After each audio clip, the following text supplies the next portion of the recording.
In the world of advertising, we learn that anything can be sold with the right packaging. Smiles, promises, perfect families. It's all about positioning. At 29, I thought I was immune to deceptive campaigns. I was an account director at one of the top agencies in the country. My life was metrics, results, and cold coffee. Until I met Mark. If Mark were a product, his slogan would be the man of your life. He was a senior manager at a food multinational, had a firm handshake, and a gaze that seemed to promise stability.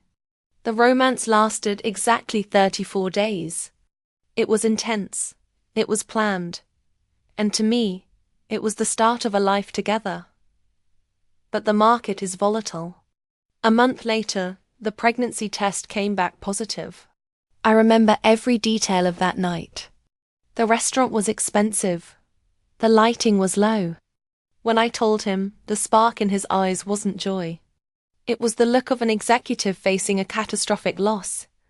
He said, "Sophia, I have a 10-year career plan. A baby isn't in the budget. This is a detour you'll have to handle on your own." The next day, he blocked my number. 3 days later, I found out he had accepted a transfer to the European headquarters. He didn't just run from me. He deleted his own existence from my life. A man's abandonment hurts, but society's judgment is what truly consumes you.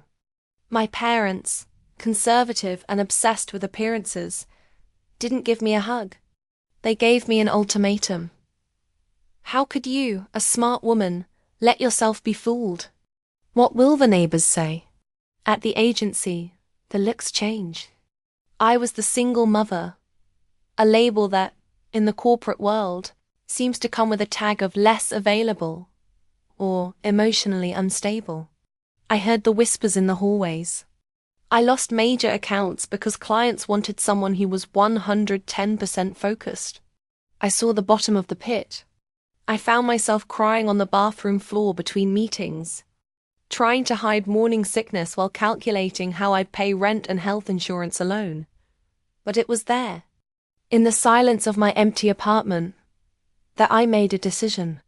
Mark thought I was a detour. My family thought I was a failure. I was going to prove to all of them that I was my own best marketing strategy. My daughter, Maya, was born on a rainy Tuesday. She didn't have her father's name on her birth certificate, but she had all my determination in her blood. The first 5 years were a blur of sleep deprivation and Excel spreadsheets. Mark appeared in business magazines as the golden boy of the food industry. I worked behind the scenes. I opened my own crisis management consultancy. Do you know who's best at managing crises? Single mothers. We do the impossible with limited resources every single day. I specialized in destroying the reputations of those who deserved it and saving those who needed it. I became the ghost that big corporations hired when the ship was sinking. And as my net worth grew, I kept a low profile. I didn't buy luxury cars. I bought stocks.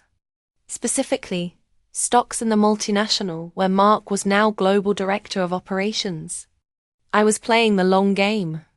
Every time he received a bonus for ethics and leadership, I used my profit to buy another slice of his company. My family tried to come back into my life when Maya turned 6 and they saw I was doing well. They wanted Instagram photos. They wanted to pretend they were the support they never gave. I treated them like I treat low-quality vendors. Professional politeness, but zero access to my strategic core. Fate, or Mark's lack of character, handed me the perfect opportunity. His multinational got involved in a massive food safety scandal. The stock price plummeted.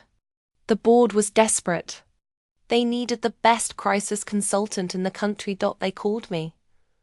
The alignment meeting was in a glass room on the 40th floor. When I walked in, Mark was at the head of the table.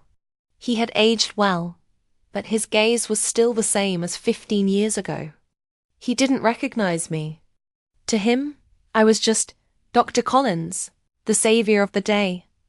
He smiled and said, "Dr. Collins, We need you to clean up this mess. Our brand is about trust and family. I smiled back. It was the most expensive smile of my life. For 3 months, I built the strategy. On the day of the global shareholder announcement, we prepared a live broadcast. Mark was ready to give his redemption speech. But before he took the stage, I projected the opening video. It wasn't about the food scandal. It was a case study on leadership and integrity.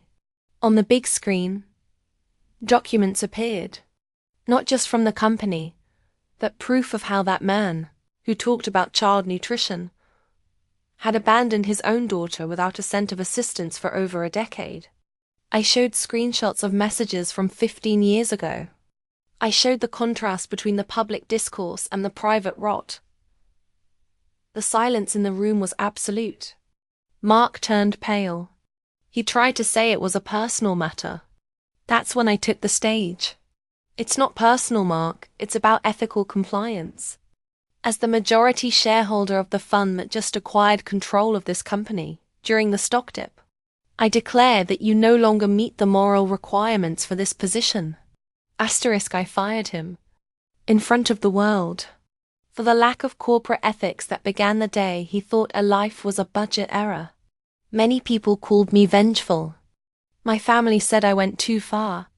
Mark tried to sue me, but I had every receipt, every metric, every proof. The truth is, the revenge wasn't the video or the firing. The revenge was the life I built while he was running away.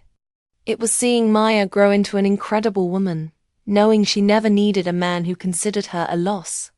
People think you should forgive and forget to be a good person. I disagree. You should remember every person who belittled you, not to carry the hate, but to ensure they never have a seat at your table again. I'm no longer just an advertiser. I'm the owner of my narrative. And the lesson for those watching this video is simple. Never underestimate a woman who had to learn to be her own hero. The market can be cruel, but the bill always comes due. And I make sure to issue the invoice. My name is Sophia Collins. And this was my best contract closing yet.